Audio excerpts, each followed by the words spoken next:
Well, most of us take the simple act of breathing for granted, but not those living with lung disease. Joining me today to share important information about keeping lungs healthy and the signs and symptoms that could be an indication of lung disease are Bill Palmy and Dr. Devin Sherman. Bill was diagnosed in 2008 with a rare lung disease called idiopathic pulmonary fibrosis, or IPF. And Dr. Sherman is the Director of Pulmonary Rehabilitation and Palliative Care Medicine at Williamson Medical Center. Thank you for joining me today, gentlemen. Absolutely. Good to be here. So first, doctor, exactly what is IPF and what are the symptoms?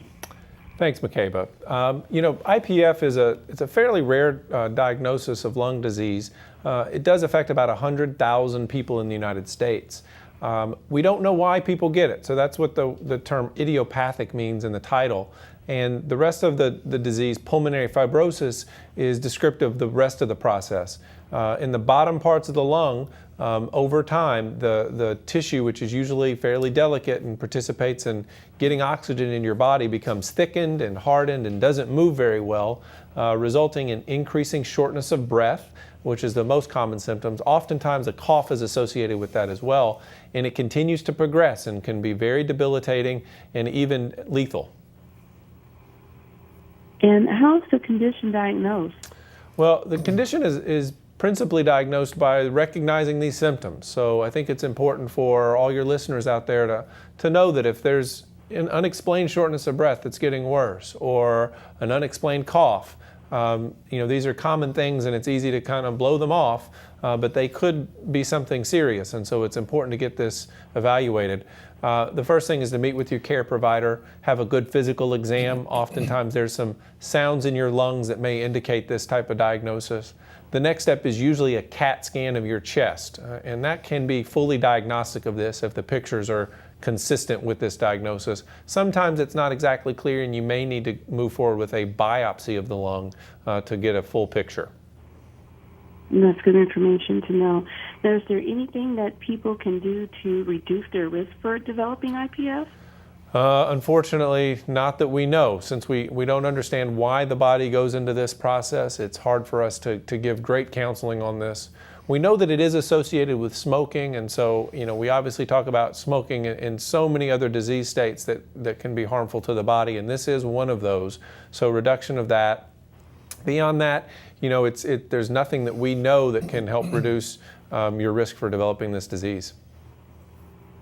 Thank you for that, doctor.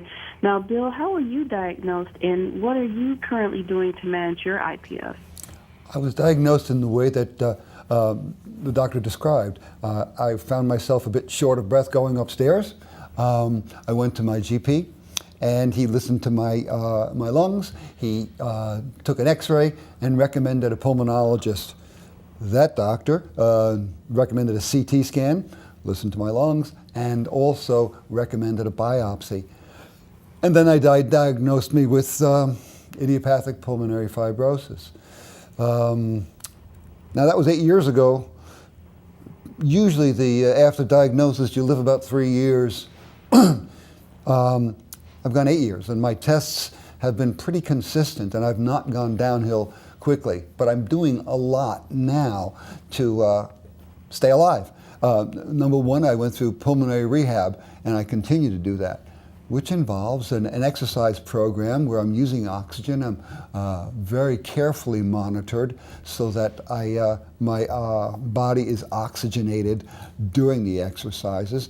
I'm not trying to break any records or build my muscles so I can compete with Arnold Schwarzenegger. That's not what it's about. It's just to stay in as good a shape as I can be. The second thing is medication.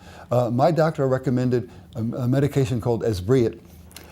I take that. It's just a recently approved medication. It doesn't cure. It just reduces the progress of the disease by a bit, I think 4%.